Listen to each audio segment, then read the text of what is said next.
Hey everybody, welcome to episode 18 of Building Gem.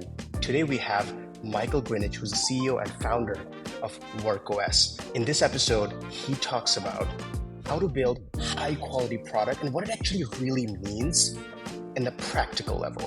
He talks about the lessons he learned from doing a second startup and how it's different from doing the first startup, and also how to build cultural leverage as you continue to grow as a company. So we gave you no context when you walk in, but we've been super excited to chat with you because, like, a lot of these advice conversations happen off the record, and then we learn a bunch from amazing people like you. And we thought, okay, let's just do the same advice conversation, but record it and share it with the entire Jam user base of also people building startups and tools. And part of the reason why we were so excited to chat with you is because we just integrated WorkOS for single sign-on, and it was just such a great developer experience and it was such a great product experience. And we're like, wow, WorkOS is a company that just does craft for developers so well. And I was curious to hear two things. The first is, how do you talk to the company about what the quality bar is and what's ready to ship? And like, how do you do that? And I was curious also, how do you do that in docs? Because it struck me that your product is the docs. And so I was sort of curious. Yeah, the docs are the product. I mean, we treat it as a product surface. It's also essentially a marketing surface for us. Like if you look at workos.com, the like surfaces we have there around describing what the products are and what they do are pretty minimal. It's really only when you get into the docs do you see the capabilities or the actual details around, and that works for a technical product. You know, if we were building for, I don't know, for like lawyers or something like that, probably not going to read the engineering integration documentation. So it's very kind of product and customer specific. In terms of quality, it's hard. I mean, everyone says they want high quality. Like, I don't think you could ever go to a company and say, do you want high quality or not? And they would say, no. Like we sell low quality. Everybody wants high quality. The more interesting question to me is like, what are you willing to compromise on for that? What are you really willing to trade off on? And how much are you willing to trade off? Are you willing to trade off on speed? Okay, yeah, we'll move a little bit slower for high quality. How much? Are you willing to go twice as slow? How about 10 times as slow? Are you willing to take a project that could take a month elsewhere and have it take an entire year at a company, you know, where you have to motivate people on the team to like wait, polish, and like build an entire culture around that? Most people are not willing to do that. Like most companies culturally are not able to do that at all. I'm not saying that's exactly what we do, but that's like a trade-off, you know, that you would make. And so I think the realistic thing around quality is that most people are unwilling to take the time to get there, and they're unwilling to make the level of sacrifice and investment that it takes to achieve that.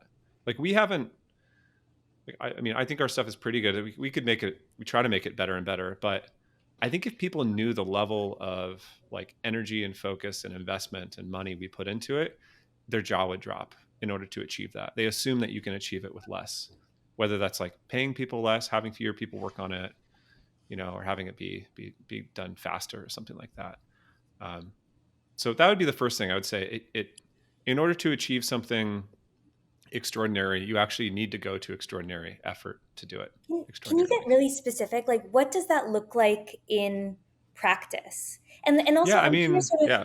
how do you know if you're like spending extra time to get things right, or if you're just moving slowly? Like, how can you tell? Yeah. Well, so product development, in my experience, like to get to that like aha point where it's like really good, it's not like a linear improvement. Like you work on something for like a year, and for the first 10 months, you're like, this is terrible. You know, it's this awful, this garbage. Oh, we have to start over. Oh, we learned this thing. Oh, this person's frustrated and they quit. Like I have to hire somebody new. Like keep working on it. It's like month 7, and you're like pulling at your hair, and you're like, this is awful. No one wants to use this. You show it to a few users, and they just are like, why? I'm not gonna. It doesn't work at all. You know, there's a bunch of bugs. And then it's like month 9. You're like, okay, we figured this one thing out, and okay, maybe there's something here. And it's, in my mind, it's only at like the 11th hour that you start to see the like opportunity emerge, the light start to shine through. And up until that point, because it's this very nonlinear thing, it's almost like faith-based pushing. You're just like, I hope to God there's a thing at the end of this that will make it worth it. And I think that's the job of leadership, is to keep pushing and pushing and pushing, and sort of like as a group having this like shared hallucination that you're deluding yourself that it is going to get better or you are going to achieve something, and like maintaining, the longer you can maintain that, the longer you can hold that in a group of people's minds. Maybe it's more of a hypnosis that you're doing of the team. The it doesn't guarantee success, but it's like allows for success to potentially occur. And then what I found is like there's this point where it cracks through and you're like, oh, I can see how this is going to line up and be really good. There's a hesitancy, or I should say there's a feeling that you want to ship it at that moment because people are tired, they're exhausted, they're like, we've been working on this for 10 months, can we just ship it? Especially engineers, they're just like, can I just get the sweet relief of shipping it out? But it's not there yet. It's just the first sign of fit. And so what you actually have to do at that point is sort of like recommit to the polish step. I sometimes call this the second 80% of the project, which is actually to make it really good and cut scope and try to figure out what are the surfaces you care about. And it's an enormous amount of effort to do that. It's just like, it's like pulling your fingernails out every day, and just like, wait. And I think even at the point where you're like run out of ideas, you're tired, everyone's screaming, we should ship it. There's competitors you feel like that are there, and you don't know how you're going to make it better. Even at that moment, I think you have to stop and like just give it a beat. You're like, okay, I can't think of anything, but I'm going to give it like another week. We're just going to work on it for another week or two. And I find that is the time. It's like the most painful to wait, but that is the time where it like you get the incremental polish level that people feel. That's the very end of it, and that's like it's like polishing something till you see a reflection. That's where you actually see it and where it actually turns on. And it's and when you see it, then you're like, aha, that's it. And so we have an operating principle we internally when we talk about quality. We haven't written about this stuff at all publicly, but one of them to try to articulate the quality is earn the wow. That's the phrase we use. And it's this very specific phrase around the wow, because it's very hard to define quality, high quality, and related to other, but we kind of know what's impressive to us and what would be impressive to people that we look up to and admire. And what that means is like, when we ship this, do we think the people we like are going to share this in their company Slack? They're going to send it to their friend. They're going to see it and be like, well, that's remarkable in the literal sense, like worthy of remarking upon, right? Worthy of remark. You only get there if you like just go beyond what's reasonable. Like I was watching this, like there's this like Steve Jobs talk that's going around right now when he was like in his 20s. I was reading some Apple stuff yesterday. And I was thinking about the Apple thing where they used to say insanely great, insanely great, whatever product experience. And I had this realization that like maybe what that means is insane in the more literal sense, that it's like without reason. Like you work on it to make it so good that it doesn't need to be that good. Like it could serve its purpose as a product and be successful without being that good. It does not need to be that good, but you're just like obsessive in this almost like indescribable way that normally like finance or business people would look at and be like, this guy is crazy. Like why would you spend $2 million, or whatever in terms of engineering time from this team, like building a custom, you could just buy something off the shelf. Why would you care about it? And I think for people like that, you just don't get it. It's like, it's like, I think it's like going to an Italian restaurant and being like, why would you spend 3 weeks making your sauce, your spaghetti sauce? It's just like, if you have to ask that question, you just like, you just like won't really get it. And so there's two pieces of it really. It's like valuing that and setting that as your goal around building product, being like, we are an organization where that is the goal. It's not just making product, it's like making it to such an exceptional degree that it like moves the industry forward. And then the second piece around it is what sort of commitment around behaviors and process do you need to have in order to achieve that? And both are extremely challenging to do, to align everyone around and do it consistently. Michael, we've got to show you something. Like we're all smiling over here because there are basically two product principles at Jam. One is make it simple, and the other is elicit a wow. And I've never heard someone else say it. And just you used very similar language, and I just had a moment where it's like, wow, one of the founders that you respect thinks about things the way that you and your team thinks about. And I was like, oh, this felt special to hear.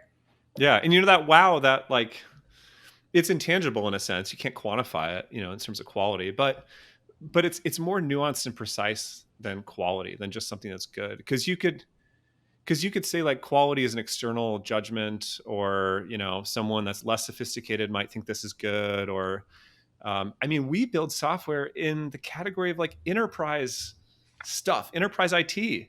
The bar is low. None of that stuff is impressive to me. Like it's just, if we measure ourselves by that yardstick, we will always surpass it. We will never create something, in my mind, that's like truly, truly excellent. And so we need to have a different way of measuring what we care about. And I think that needs to be internal, and developing an organization's sense of excellence and taste around that, like creating the culture around that so everyone knows what greatness is. That's the job of the founders and leaders. You have to set that. You can't look externally. You have to look internally.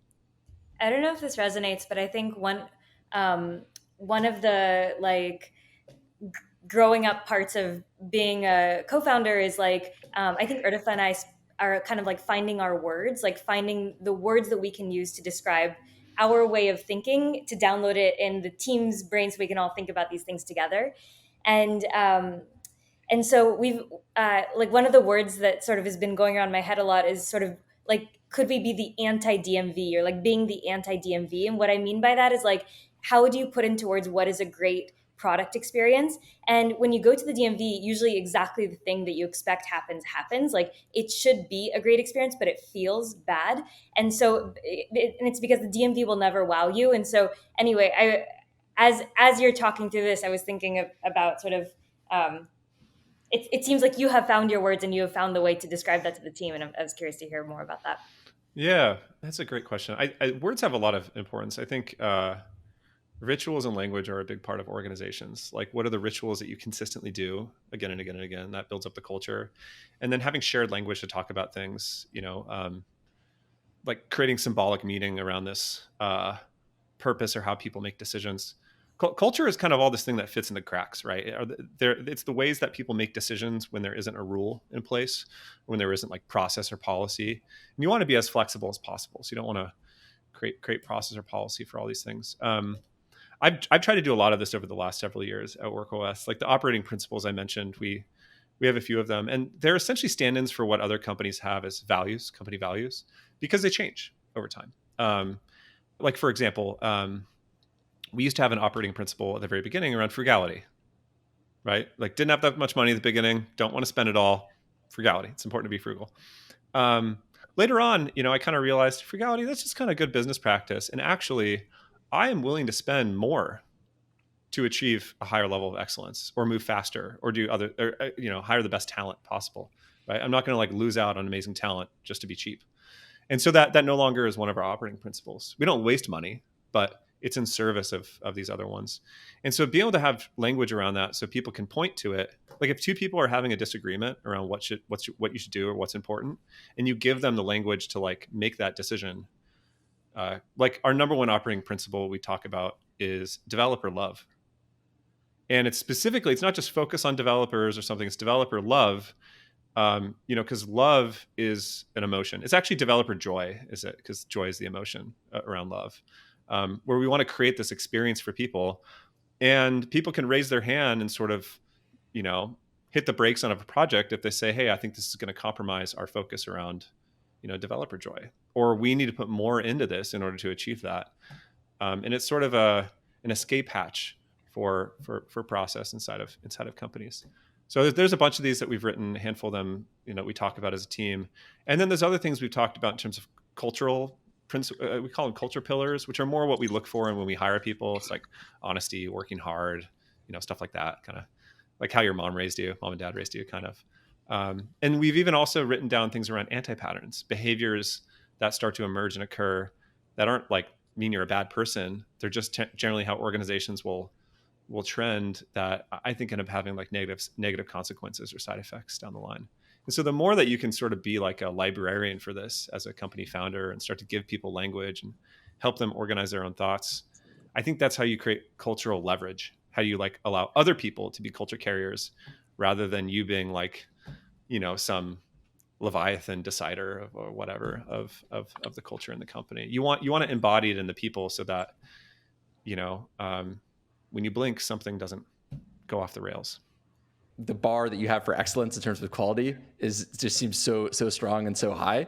And I'm curious if that, like, even when you were finding market fit in the early days, if this was like, I guess you would never say, oh, we're compromising on quality, but what did that look like in terms of like actually getting your product in the hands of users and like being able to learn versus actually the level of polish that you have now? Yeah, that's constantly the tension, right? And like the way to solve that, like the quality versus speed dilemma, is always scope to me. It's like cut scope, cut scope, cut scope, cut it down just to the, just the, try to find the piece of it that's like the part you're trying to learn, and cut everything away from it and just focus on that area. I think you can always build up from there, right?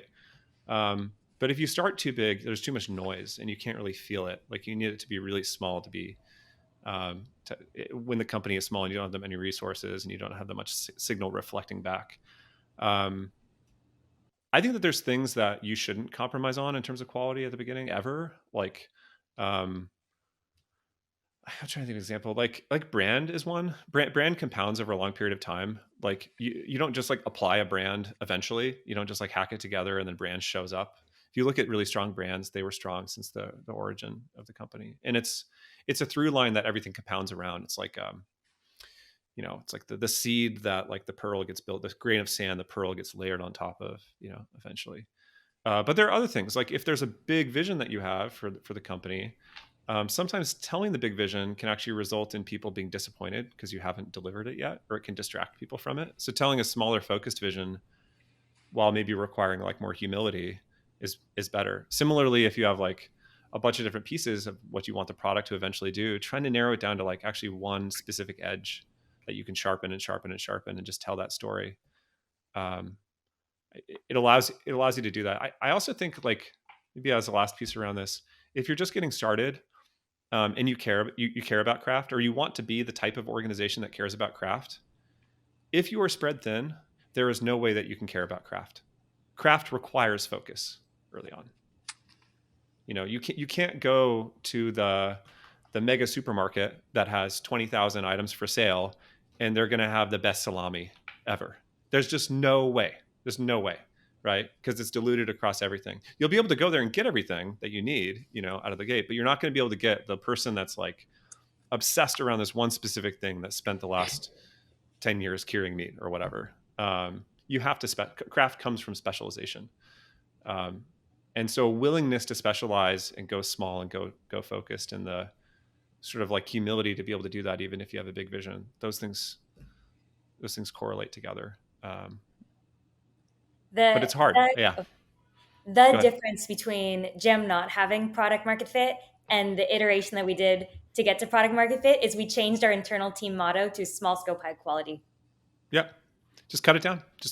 I think being unafraid to get smaller and smaller and smaller. Keep trying to split the atom until you can't split it anymore. And that it's a way also that you can get around competitors or incumbents, like they're unwilling to go smaller and smaller.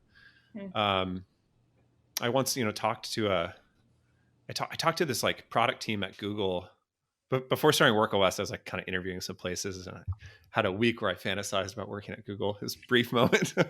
I talked to some product lead there and about their new products, and they were like, yeah, within 2 years, we only consider products to be successful if they have at least 1 million active daily active users, or they're doing 10 million in annualized revenue within 2 years. And I was like, holy cow, there is so many things that you guys aren't going to even consider doing. There are great opportunities and great companies. I can't think of really almost any company that did more than 10 million in revenue in 2 years that was a startup. Like, it's just extraordinarily rare. Like, they're just never going to focus in craft. Everything has to be big. Everything has to be broad. Everything has to be pitched to some huge executives right out of the gate at Google to get, focus, just by how they're set up and structured. There's no room for craft in that type of an environment. But just based on hearing that, I was like, there's no way someone can go and say, oh, we're just going to go heads down and make this really, really great for just like a few hundred people. It won't even get out the door.